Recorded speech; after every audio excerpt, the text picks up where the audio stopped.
El amigo que me sonreía, mientras hundía mi nombre. Mi nombre es Ernesto, y durante muchos años, pensé que lo entendía todo sobre la amistad verdadera. Para mí, tener un hermano del alma no era solo una frase bonita, era una promesa tácita, estar en las buenas, en las malas y en las más oscuras. Era compartir secretos, alegrías, miedos y metas sin miedo a ser traicionado. Era reír juntos sin sospechar que alguien podía sonreír contigo mientras te empujaba al abismo. Confié ciegamente, ayudé sin calcular. Recomendé a alguien que consideraba familia, sin imaginar que estaba abriendo la puerta a mi propia caída. Lo más doloroso no fue perder el trabajo, ni siquiera la humillación pública, ni las miradas de duda en la oficina. Lo que me destruyó por dentro fue darme cuenta de que alguien a quien yo quería, estaba compitiendo en secreto conmigo, silenciosamente, sabiamente, hasta que me sacó del camino. Esta es mi historia, no para dar lástima, sino porque sé que allá afuera hay muchos como yo,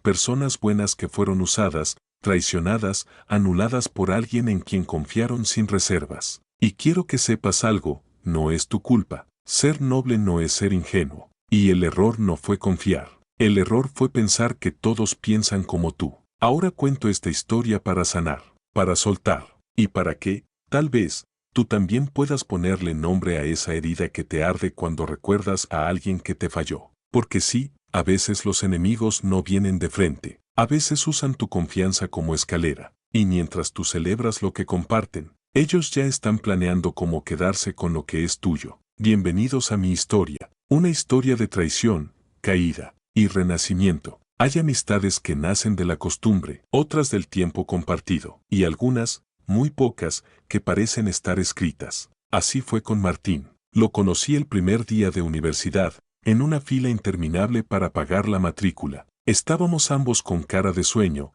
cargando carpetas que parecían ladrillos, y nos reímos del desastre administrativo que nos tenía esperando bajo el sol. Una broma, un comentario casual. Y sin darnos cuenta, ese día caminamos juntos al comedor y terminamos comiendo arroz con salchichas como si fuéramos amigos de toda la vida. Martín tenía ese carisma que arrastraba multitudes. Era simpático, hablador, ligero. Yo era más reservado, un poco más serio, pero juntos, éramos un equipo perfecto. Él rompía el hielo, y yo sabía cómo mantener la conversación en el centro. Durante los años de carrera nos hicimos inseparables. Estudiábamos en grupo, compartíamos resúmenes, nos prestábamos dinero cuando uno no llegaba a fin de mes. Yo conocí a su familia, él conoció a la mía. En más de una ocasión, mi madre lo presentó como el otro hijo que no tuve. Y no mentía. Cuando yo estuve enfermo un par de semanas, Martín me llevaba las tareas, me traía comida,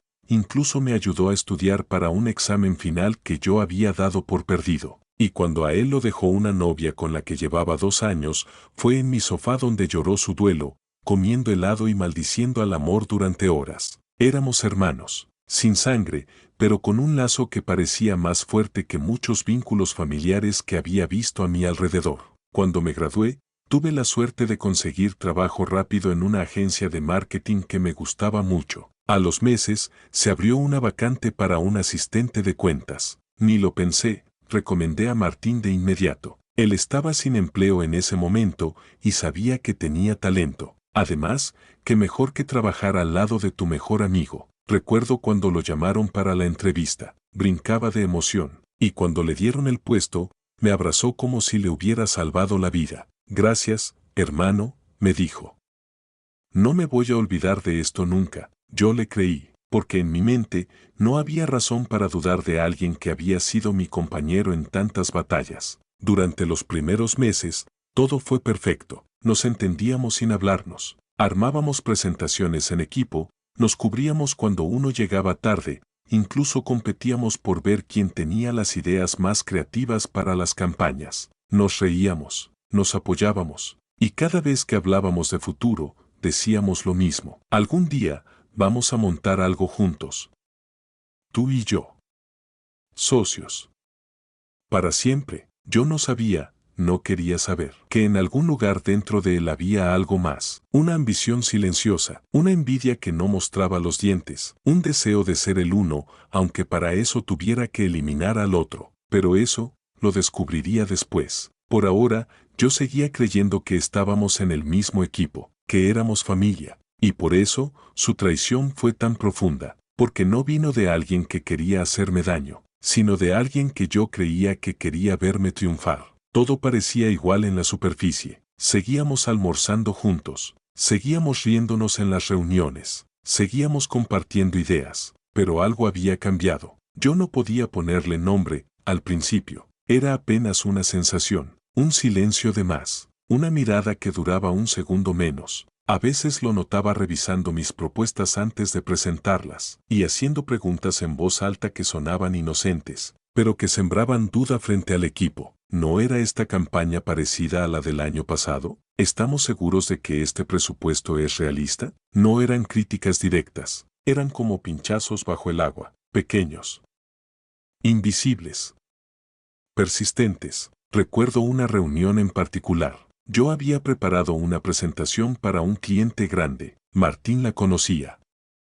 Incluso habíamos revisado algunos puntos juntos la noche anterior. Pero cuando llegó el momento, él se ofreció a presentar conmigo porque, según dijo, dominaba mejor el tono del cliente. Acepté, y lo vi pararse frente a la pantalla con una seguridad imponente, tomando la palabra como si él hubiera armado la estrategia desde cero. Yo me quedé a un lado, sonriendo, apoyando, porque así éramos nosotros, o eso pensaba. Al final, el cliente aplaudió, el jefe nos felicitó, y a mí solo me dio una palmada en la espalda. Buen trabajo acompañando a Martín.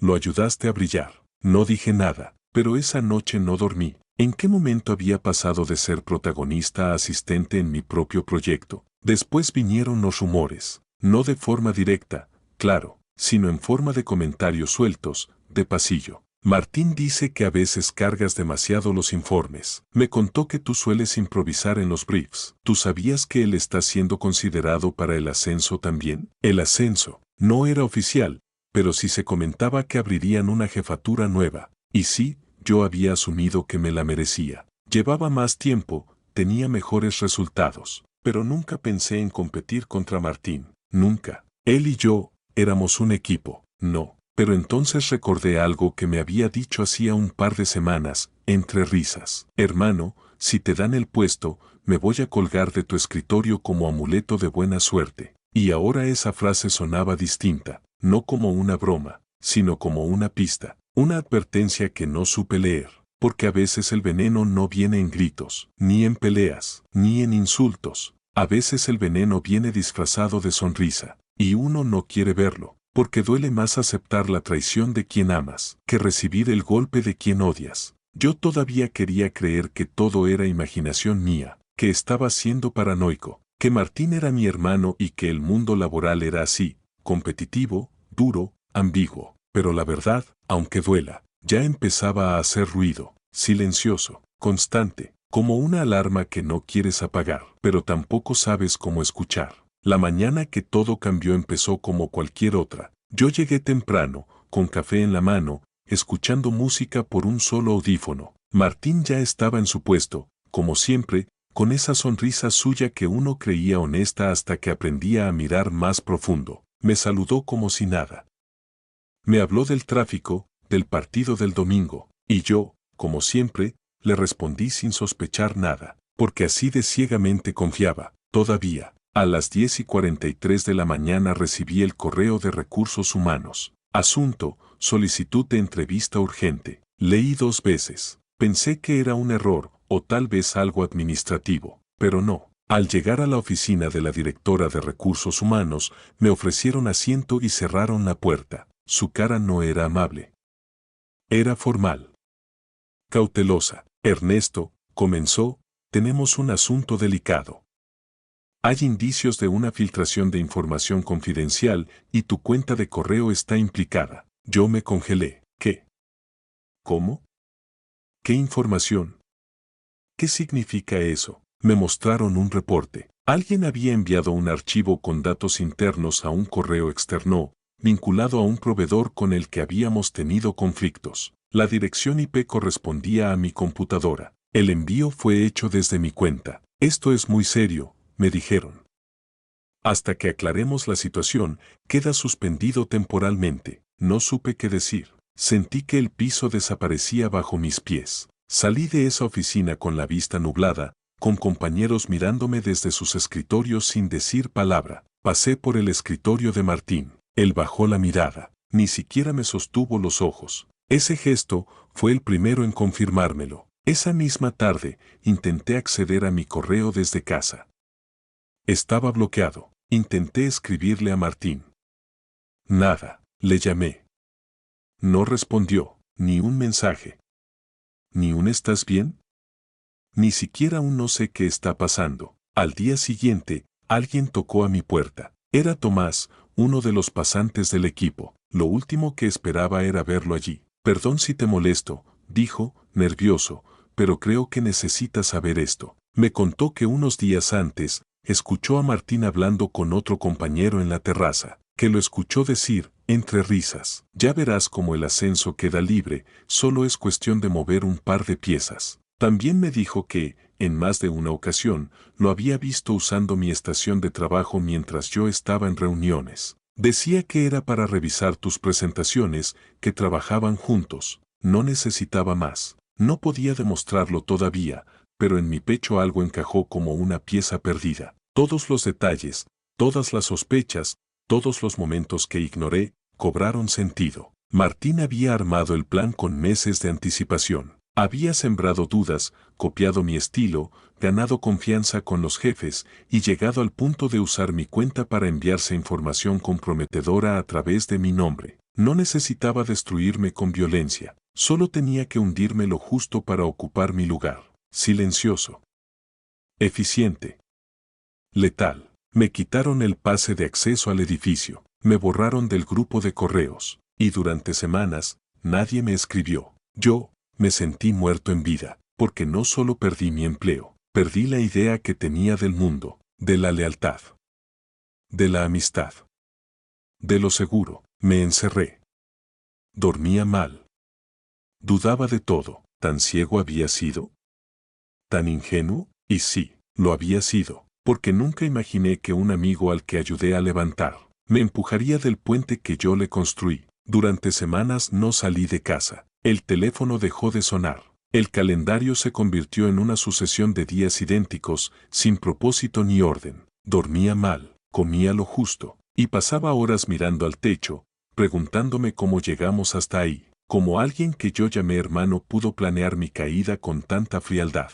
Intenté racionalizarlo. Me dije que tal vez fue el estrés, que el ambiente laboral es competitivo, que quizás él se sintió presionado o que yo había sido ingenuo al confiar tanto. Pero todas esas excusas eran solo vendas torpes sobre una herida profunda. Me traicionó, a conciencia, con cálculo, y sin ningún remordimiento visible. Cuando finalmente pude volver a la empresa, no para retomar mi puesto, sino para entregar oficialmente mis documentos y firmar el cierre del proceso disciplinario, la directora de Recursos Humanos me recibió con una mezcla de incomodidad y culpa. Me pidió disculpas. Reconoció que, tras una investigación más profunda, habían detectado patrones que exoneraban mi responsabilidad, que todo apuntaba a un uso indebido de mi estación por parte de un tercero. Y aunque no podían confirmar públicamente quién fue, sus ojos me lo dijeron todo. Martín seguía allí, al menos por ahora. Salí de ese edificio con una mezcla de alivio y rabia, y en el fondo, una especie de luto, no solo por mi empleo, sino por el hombre que creí conocer, por la versión de mí que todavía creía que la amistad era invulnerable. Recordé tantos momentos con Martín, las madrugadas de estudio, los brindis por nuestros primeros sueldos, la vez que lloró en mi sofá cuando su novia lo dejó. Todo eso ahora se sentía hueco, como escenas de una película que ya no reconozco como mía. Y entendí algo que me costó aceptar. Las máscaras no siempre ocultan maldad. A veces ocultan inseguridad, envidia, resentimientos que ni uno mismo sabe que tiene. Y lo peor es que esas máscaras también sonríen, también abrazan, también te dicen te quiero, hermano, mientras te clavan el cuchillo con la mano libre. Martín no me odió, no lo necesitaba, solo me vio como un obstáculo, un peldaño más en la escalera de su ambición. Y el problema no fue él, fui yo, por no ver las señales, por no querer verlas, por no creer que alguien tan cercano podía verme como competencia. El dolor más profundo no vino de la traición, vino de la decepción, de la pérdida de esa imagen que yo tenía del mundo. Pero algo empezó a cambiar en mí. Ya no quería venganza, ni pruebas, ni demostrarle nada a nadie. Solo quería sanar. Volver a mirarme al espejo sin sentir vergüenza por haber sido bueno. Porque sí, fui bueno. Y no merezco castigarme por eso. La lección estaba clara. Hay gente que se acerca no porque te admire, sino porque quiere lo que tienes. Y mientras más brillas, más sombra le haces a quien vive desde la comparación. Y eso, ya no es mi problema. A veces la vida te saca del camino a la fuerza. No porque estés perdido, sino porque el lugar donde estás ya no te merece. Después de semanas de oscuridad emocional, decidí hacer lo más difícil, volver a empezar. No por revancha, no por demostrarle nada a nadie, sino por mí. Actualicé mi currículum, toqué puertas con humildad. Algunos me recordaban, otros no, pero con el tiempo encontré una nueva oportunidad en una empresa más pequeña, con menos pretensiones, pero más humana, y fue ahí donde volví a respirar. Me sentí visto, valorado por mi trabajo y no por las apariencias. Volví a disfrutar lo que hacía, me redescubrí, y con los meses, también llegó la noticia. Martín fue despedido. Al parecer, su ambición no tenía fondo. Repitió el mismo patrón. Usó a otra persona, manipuló datos. Esta vez no hubo nadie que lo defendiera. No voy a mentir, cuando lo supe, sentí una mezcla extraña. No fue alegría, tampoco lástima. Fue como si el universo me susurrara, no hacía falta vengarse, el tiempo pone a cada quien en su lugar. Y sí, el tiempo es el juez más justo que conozco. Hoy ya no cargo rabia, tampoco nostalgia. A veces me acuerdo de nuestras risas, de los planes, de lo que soñamos construir juntos. Y me duele, sí, pero ya no me destruye, porque aprendí algo que ojalá no hubiera tenido que aprender así. No todos los que te abrazan te quieren bien. Algunos solo se acercan para saber en qué punto eres más vulnerable. Pero eso no significa que uno deba cerrarse al mundo. Significa que debemos mirar mejor, escuchar con más atención, y sobre todo, no traicionarnos a nosotros mismos por sostener vínculos que ya nos están dejando vacíos. Hoy soy más fuerte, más selectivo, y más compasivo también, porque entendí que no fui débil por confiar. Fui valiente por seguir creyendo en la bondad, incluso después de haber sido herido. Y si estás viendo esto, si has pasado por algo similar, si un amigo, un hermano, un compañero te traicionó cuando menos lo esperabas, déjame decirte esto, no fue tu culpa, no lo merecías, y vas a salir adelante, porque lo que duele, también enseña, y lo que enseña, te transforma. Gracias por llegar hasta aquí, gracias por escuchar mi historia. Si te hizo reflexionar o te tocó alguna fibra, compártela, y dime en los comentarios, ¿alguna vez alguien de tu familia te traicionó por dinero?